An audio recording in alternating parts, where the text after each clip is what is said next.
Divorce के बाद IPC के सेक्शन 498 ए के तहत एक महिला अपने फॉर्मर हस्बैंड के खिलाफ एफआईआर को दर्ज करवा सकती है या फिर नहीं। और केस का टाइटल है रमेश भाई Dhanjibhai Solanki versus state of Gujarat case. और इस केस की सुनवाई जस्टिस जे.सी. दोषी की बेंच कर रही थी। दोस्तों, हाल ही में गुजरात हाई कोर्ट ने अपना अहम फैसला सुनाते हुए कहा कि एक महिला तलाक के बाद इंडियन पिनल कोड सेक्शन 498 ए के तहत क्रुएल्टी का आरोप लगाकर कंप्लेंट को दर्ज कर सकती है। लेकिन शर्त ये ही होगी कि शिकायत सिर्फ उन बातों के लिए और उन घटनाओं के लिए ही हो सकती है जो तलाक से पहले यानी कि मैरिड लाइफ में हुई होंगी। जस्टिस जितेंद्र दोषी ने कहा कि आईपीसी के सेक्शन 498 ए जो पति और उसके रिलेटिव्स को डिफाइन करती है, ये सेक्शन बताता है कि कंप्लेंट करने के लिए वो व्यक्ति पति होना चाहिए या फिर पति के रिश्तेदार का दर्जा उसे प्राप्त होना चाहिए। इस सेक्शन में फॉर्मर स्पाउस या फिर उसका रिलेटिव शामिल नहीं होते, यानी कि डाइवोर्स के बाद वो व्यक्ति पति नहीं रह जाता।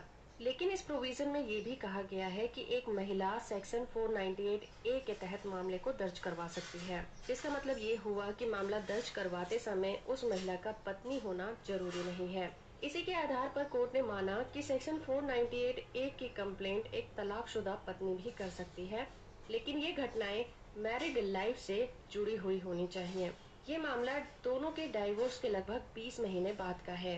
कोर्ट ने इस मामले को रद्द करते हुए कहा कि शादी के 20 महीने बाद एक महिला ने अपने फॉर्मर हस्बैंड के खिलाफ आईपीसी के सेक्शन 498 का मामला दर्ज करवाया और ग्राउंड्स थे उसके हस्बैंड की सेकेंड मैरिज और उस पर अडल्ट्री के आरोप लगाए गए थे। कोर्ट ने यह भी देखा कि महिला ने शादी के दौरान क्रुएल्टी या फिर उत्पीड़न जैसी बातों का जिक्र नहीं किया था। आरोप भी बहुत नॉर्मल नेचर के थे और ऐसा लग रहा था कि कंप्लेंट सिर्फ तलाक देने की वजह से ही पति पर लगाए गए थे। ये मामला सिर्फ ये दिखाता था कि वो महिला सिर्फ उस व्यक्ति से बदला लेना चाहती थी।